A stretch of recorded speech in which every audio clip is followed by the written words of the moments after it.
Antigamente, existia um lugar que não aparecia nos mapas. Uma vila esquecida, encravada entre colinas que ninguém mais sobe, cercada por florestas tão densas que a luz do sol parece evitar passar por ali. Foi nesse lugar que nasceu uma história que muitos preferem fingir que nunca existiu. Uma história de amor, fé, sacrifício e sangue. David nasceu numa noite de tempestade. Os seus pais trabalhadores humildes viviam em uma casa de madeira no limite da vila. Quando ele tinha apenas 5 anos, uma briga entre eles terminou em tragédia. O pai bêbado derrubou uma lamparina, as chamas tomaram conta da casa inteira. David estava no quarto dormindo. Foi a mãe que o tirou das chamas, mas já era tarde demais. O lado esquerdo do seu rosto ficou marcado para sempre, e a partir daquele dia, David mudou. Ele ficou mais calado, mais observador, solitário.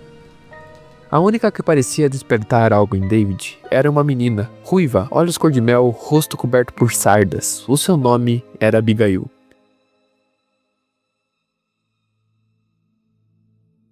Ela vinha de uma família isolada, os Shefflers. Pouco se sabia sobre eles, mas o boato eram muitos. Alguns diziam que a avó de Abigail havia sido queimada viva por praticar feitiçaria. Outros, que os Shefflers cultuavam o demônio sobre a fachada da religião. Mas David não se importava. Ele estava mesmo era encantado. A família Sheffler vivia afastada da vila. Uma casa de pedra cercada por símbolos esculpidos nas janelas. E lá dentro, rituais aconteciam. Ninguém nunca viu, mas todos ouviam.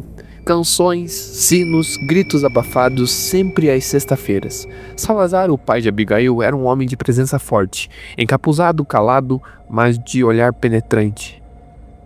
Foi ele quem aproximou David, quem o convidou para as reuniões de sua casa. David começou mesmo a visitar a casa dos Shefflers, primeiro como um curioso, e depois como um discípulo. Levava cadernos, escrevia tudo, símbolos, palavras, sonhos, e Salazar observava.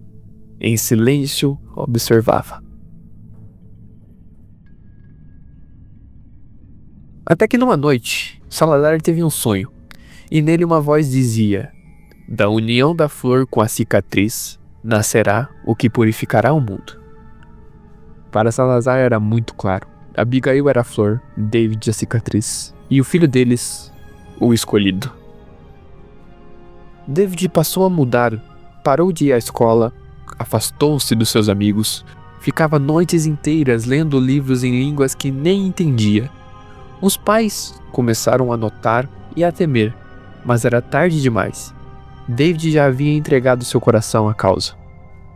Noite de sábado, chuva forte, trovões à distância. David convidou Abigail para jantar com seus pais. Ele queria revelar tudo, mostrar que havia um propósito por trás de tudo isso, que eles fariam parte de algo maior. Mas os pais reagiram com horror. A mãe gritou, chamando Abigail de prostituta de Satã. O pai, em choque, pediu que ela fosse embora imediatamente. E então, o inevitável aconteceu. Abigail se levantou, foi até a cozinha, pegou a faca de carne, voltou com calma e disse como quem dá uma notícia: o sacrifício começa agora. Num só golpe, decepou a cabeça do pai de David. O sangue jorrou como se tivesse vida própria. David, em estado de choque, olhou para Abigail, depois para a faca. E então agiu. Abigail correu até sua casa, voltou com um livro grosso de capa vermelha escura. Usou o sangue no chão para desenhar um símbolo.